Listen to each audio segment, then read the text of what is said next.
Peloton is a fitness technology company offering interactive exercise equipment such as stationary bikes and treadmills, as well as online fitness classes that are led by professional trainers. The company was founded in 2012, is headquartered in New York, and aims to make working out at home a viable, exciting option. As well as hardware and software products, Peloton sell workout apparel and accessories through its website and retail stores. Peloton has experienced significant growth in recent years, reaching record sales of $3.58 billion in 2022, following a surge in demand during the COVID pandemic. Although market research suggests that 30% of UK consumers now consider exercise a higher priority than pre-pandemic, Peloton are experiencing a softening in demand. The following presentation will address this concern and propose creative solutions as to how Peloton can create growth post-pandemic amid changing consumer preferences and a cost of living crisis. So in this section we will cover some of the key information that was drawn out by conducting a SWOT and PESTLE analysis for Peloton. These tools, along with market research, were used to understand some of the key factors impacting performance, some of which are shown on screen now. Regarding skills and resources, Peloton rely on their charismatic instructors to build intimate relationships with consumers, as making people feel like part of a community is one of their key value propositions. They also offer high quality equipment and an easy to use app. In terms of current trends happening in the marketplace, research suggests that consumers are prioritising their physical and mental health post-pandemic, although in contrast, research does suggest that fitness memberships will be one of the first things consumers cut back on as a reaction to the cost of living crisis. It's also evident that consumers are looking for a more personalised health and wellbeing solution and are actively using between 2 and 6 health apps to monitor different attributes today. There does appear to be a gap in the market around offering a holistic health and wellbeing solution. So why does the issue of creating growth post-pandemic need to be addressed? The answer to that question is evident from the weaknesses section of our SWOT analysis. It can be noted that in early 2022, Peloton's revenue guidance dropped by $1 billion. The CEO stepped down and the organisation's workforce was cut by 2,800 jobs, signalling significant issues within the business. Looking at another element of our SWOT, one of the key threats identified was changing consumer preferences. So consumers don't want to work out from home after being in lockdown. They're eager to get back to gyms and experience that in-person connection. This can be further reinforced by market research that confirms fitness and leisure centre rates have returned to pre-pandemic levels since lockdown restrictions were lifted. A similar theme was visible within the Peloton PESTLE, with a heavy emphasis on the social factors impacting the business. Again, the key points were around changing consumer behaviour in the form of consumers returning to gyms or in-person fitness groups post-pandemic, but it was also noted that the messaging from the organisation's founder or former CEO is outdated. The CEO at the time talked about his motivation for starting the company as his wife being stuck at home raising their family, and the organisation went on to face significant backlash over adverts that were said to perpetuate gender stereotypes, which have been damaging for the brand. It's critical that Peloton design a new business model that enables the organisation to evolve alongside the external business environment, or they do risk facing further decline in revenue and profitability, which could eventually lead to liquidation. Before we apply tools that can help to generate creative ideas, we must have a clear understanding of the existing business model canvas. The key takeaway from the canvas on screen now is that Peloton need to try and diversify their customer segments. Today, Peloton are targeting a niche market of consumers who, 1, want to work out from home, and 2, are willing to invest in equipment as well as a monthly membership.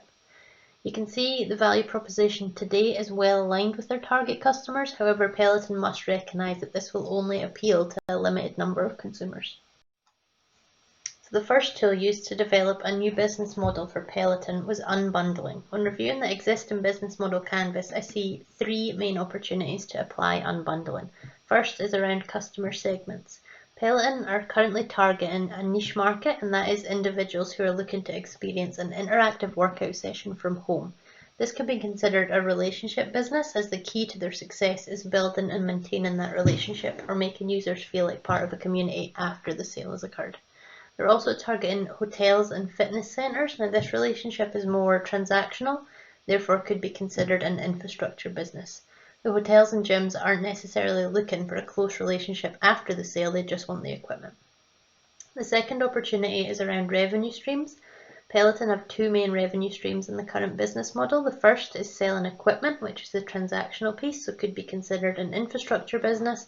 And the second is their monthly membership, which is open to anyone regardless of whether they own Peloton equipment or not. This piece links to feeling like part of a community, so could be considered a relationship business. And the third opportunity to apply unbundling is around value proposition. So part of the value proposition that Peloton offer is the ability to monitor workouts through in-depth performance metrics that are constantly being reviewed and enhanced. This piece could be considered an innovation business, whereas another value proposition Peloton offer is giving the users ability to compete within a community and ride as a pack, although remotely. This is more a relationship business, as the important piece is managing that community. The next model we will apply is the multi-sided platform. So first we need to think about which two groups of customers can Peloton target and connect. Customer 1 could be individuals who are really committed to and passionate about fitness, and customer 2 could be coaches or personal trainers who are looking to be paired with these passionate individuals. Then we need to think about how can Peloton make money from these two groups of customers. They could sell exercise equipment at a reduced price to customer 1, which is going to increase the volume of product sold. Then Peloton could partner with independent coaches to integrate a personal trainer section into their app, allowing consumers to hire a PT via the app. Each time a Peloton customer chooses and pays to hire a PT, Peloton can take a percentage of that fee, which gives them an additional revenue stream.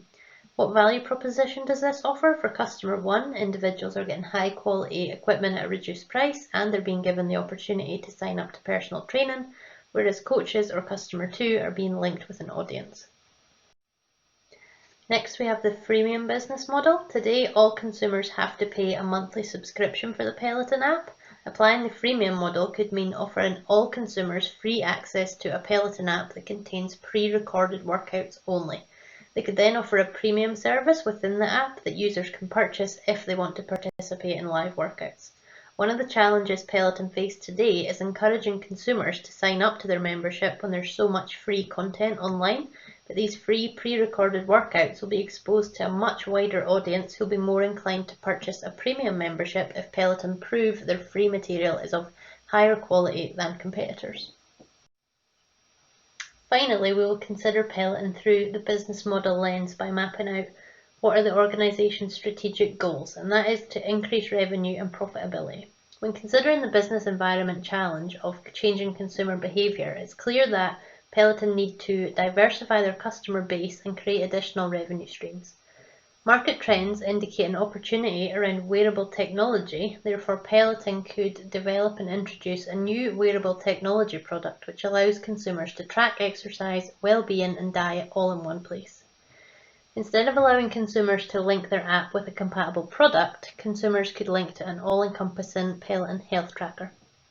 The wearable could be free for anyone who commits to a monthly subscription, and that's with or without Peloton equipment, with the goal of significantly increasing the number of monthly membership customers.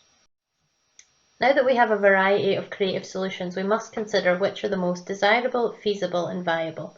From the 4 solutions proposed, I would recommend separating the sale of equipment from the platform or relationship management piece of the business through unbundling and the introduction of a wearable product in order to engage a broader customer base and exploit a gap in the market. Due to the severity of the problems faced by Peloton, I believe significant change is needed.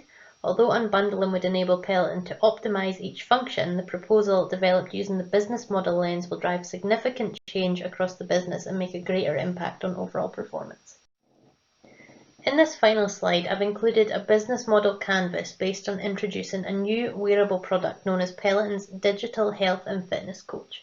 Significant changes from the current business model include engaging a new customer segment in the form of consumers looking for a holistic solution to health and well-being, an increased emphasis on social media and the use of influencers to engage that new target audience, and although still offering the original benefit of making exercise accessible from home, Peloton's value proposition has enhanced to offer an all-encompassing health and well-being platform, of which exercise is now just one part of that. The business model canvas suggests leveraging the multi-sided platform model by creating the space to match Peloton customers with a lifestyle coach and taking a fee for each successful match. As well as creating value for consumers, this will also generate an additional revenue stream for Peloton.